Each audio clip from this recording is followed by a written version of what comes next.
ଆଜି ଚିତା ଲାଗି ଅମାବାସ୍ୟାରେ ଆମେ ଚିତଉ ପିଠା କରିକି ଦେଖେଇବି ମୁଁ। ଆପଣମାନଙ୍କୁ ଯଦି ଭଲ ଲାଗିବ ନିଶ୍ଚୟ ଥରେ ଟ୍ରାଏ କରିବେ।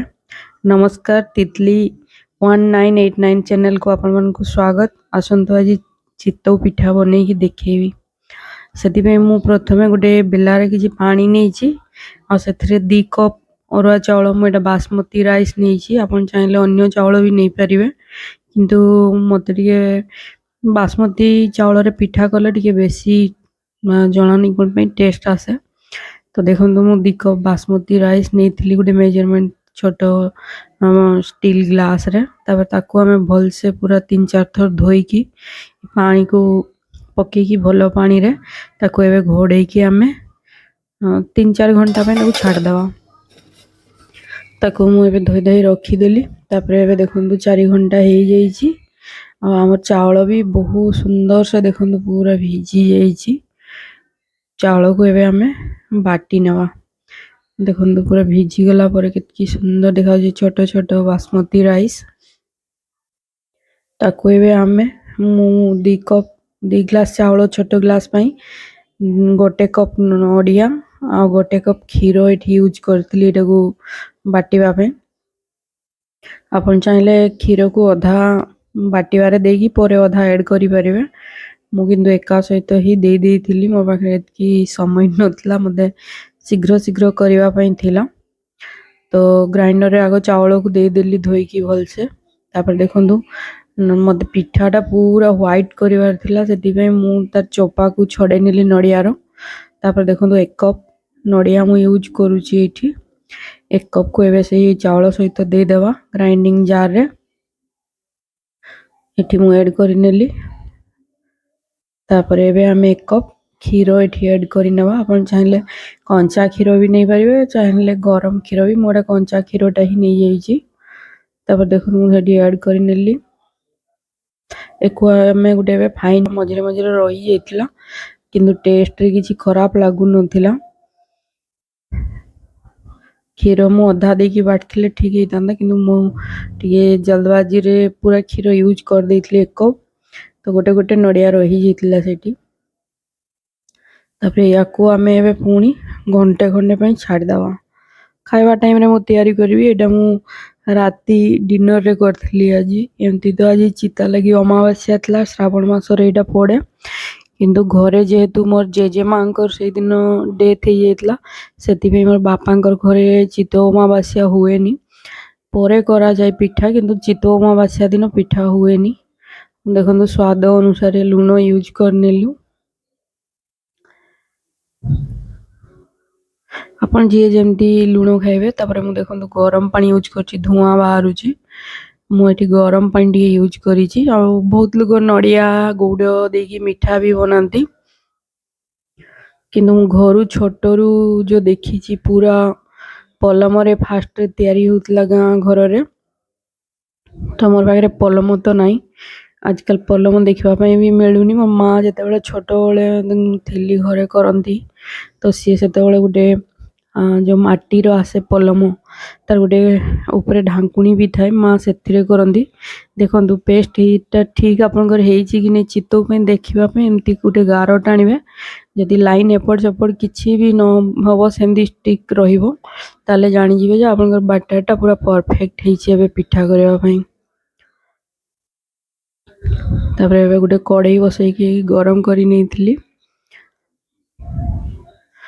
ମୋ ପାଖରେ ତ ପଲମ ନାହିଁ, ସେଥିପାଇଁ ମୁଁ ଏଇ ସିଲଭର କଡ଼େଇରେ ହିଁ କରିଥିଲି। ତାପରେ ଦେଖନ୍ତୁ ସେଠି ମୁଁ ଟିକେ ଆଗ ଘିଅ ଦେଇ ଦେଉଛି, ନହେଲେ ଯେଉଁ ଆଇରନ୍ କଡ଼େଇରେ ଏତେ ଲାଗେନି, କିନ୍ତୁ ମୋର ପାଖରେ ସେଇଟା ଆଜି ଅଇଁଠାରେ ଥୁଆ ହେଇଥିଲା, ମୁଁ ଧୋଇନି, ସେଥିପାଇଁ ମୁଁ ସିଲଭର କଡ଼େଇରେ ହିଁ କରିନେଉଛି। ଆପଣଙ୍କର ଯଦି ମିଶ୍ରଣଟା ଭଲସେ ହେଇଥିବ, ତାହେଲେ ଆପଣଙ୍କର ପିଠା ବହୁତ ସୁନ୍ଦର ହେବ। ଦେଖନ୍ତୁ ମୁଁ ଏଇ ଛୋଟ ପୁରା ଡଙ୍କିରେ 3 ଡଙ୍କି ୟୁଜ୍ କରିଛି। ତାପରେ ମୁଁ ୟାକୁ କଭର୍ କରିଦେବି। କ'ଣ ପାଇଁ ନା ଏଇ ପିଠାଟା ତ 2 ସାଇଡ଼୍ରୁ ହୁଏନି, ଗୋଟେ ସାଇଡ଼୍ରୁ ହିଁ ହେବ। ସେଥିପାଇଁ ଆପଣଙ୍କୁ ଫାଷ୍ଟରେ ହିଁ ଧ୍ୟାନ ରଖିବା ପାଇଁ ହେବ କି ପିଠା ଆପଣଙ୍କର କଞ୍ଚା ନାହିଁ ତ ସେଥିପାଇଁ ବେଶୀ ଦେବେନି ଆଣ। ମୁଁ ତାକୁ ଆଣ ସେଇ ଡଙ୍କିରେ 3 ଡଙ୍କି ଦେଉଥିଲି, ଛୋଟ ଡଙ୍କିଟା ପୁରା। ଆପଣ ଆପଣଙ୍କର ସେମିତି ଦେଖିକି ଦେବେ। ତାପରେ ଦେଖନ୍ତୁ ତାକୁ କଭର୍ କରିକି ସେଠି ଉପରେ ମୁଁ ଟିକେ ପାଣି ଦେଇଦେଲି। ଆକ୍ଚୁଆଲି ଏଇ ଯେଉଁ ମୁଁ ଲିଡ଼୍ଟା ଦେଇଛି ଏଥିରେ ବି ଗୋଟେ କଣା ଅଛି ଯେଉଁଟାକି ଏୟାର ପାସ୍ ହେଇପାରିବ। ଏମିତି ଟିକେ ଏୟାର ପାସ୍ ପାଇଁ ଥିଲେ ଭଲ, ସେଇଟା କଣା କଣା ହୁଏ ବେଶୀ ପିଠାଟା। ଆଉ ଏମିତି ବି ମୋ ପିଠା ଆପଣ ତ ଦେଖିଲେ ପୁରା ସ୍ପଞ୍ଜି, ପୁରା ଜାଲିଦାର ହେଇଥିଲା ଭିତରଟା, ଆଉ ଖାଇବା ପାଇଁ ବହୁତ ସ୍ୱାଦିଷ୍ଟ ହେଇଥିଲା। ମୋତେ ଏମିତି ବି ସେଇ ଯେଉଁ ଛୋଟବେଳେ ଘରେ ମା କରନ୍ତି ପୁରା ପୁରୁଣା ଷ୍ଟାଇଲ୍ର ଅଥେଣ୍ଟିକ୍ ଯେଉଁଟା, ଆଜିକାଲି ତ ଆମେ ନିଜ ସ୍ୱାଦ ପାଇଁ ଡ୍ରାଏ ଫ୍ରୁଟ୍ସ ସେଇଟା ସେଇଟା ଗୁଡ଼ ନଡ଼ିଆ ବି ବହୁତ ଲୋକ ୟୁଜ୍ କରୁଛନ୍ତି ନିଜ ନିଜର ଇଚ୍ଛା ଅନୁସାରେ, କିନ୍ତୁ ମୋତେ ସେମିତି ହିଁ ଖାଇବା ପାଇଁ ଇଚ୍ଛା ଥିଲା ଆଜି, ତ ମୁଁ ସେମିତି ହିଁ ତିଆରି କରିଛି। ତାପରେ ଦେଖନ୍ତୁ ଅଳ୍ପ ଟିକେ ଟିକେ ପୁଣି ଘିଅ ଦେଇକି ଗୋଟେ ପରେ ଗୋଟେ ମୁଁ କରିଥିଲି।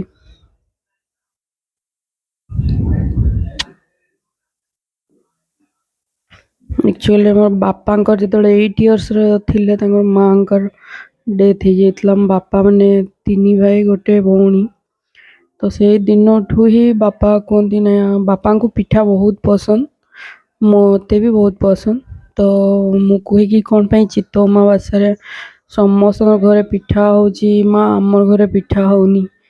ତ ବାପା କୁହନ୍ତି କି ନାଇଁ ସେଦିନ ତ ଜେଜେମା ମରିଯାଇଥିଲେ, ତ ସେଥିପାଇଁ ଆମେ ସେ ପିଠା ସେଦିନ ପାଳନ କରିବାନି। ପିଠା କରିଦେଲା ମାନେ ଚିତ୍ତ ଅମାବାସ୍ୟାଟା ଆମର ପାଳନ ହେଇଯିବ। ତ ଯେହେତୁ ଜଣଙ୍କର ଡେଥ୍ ହେଇଗଲେ ସେଇଟା ମାନେ ଦୁଃଖର ଦିନଟା, ତ ଆମେ କେମିତି ଖୁସି ମନେଇବା, ସେଥିପାଇଁ ବାପା ମନା କରନ୍ତି।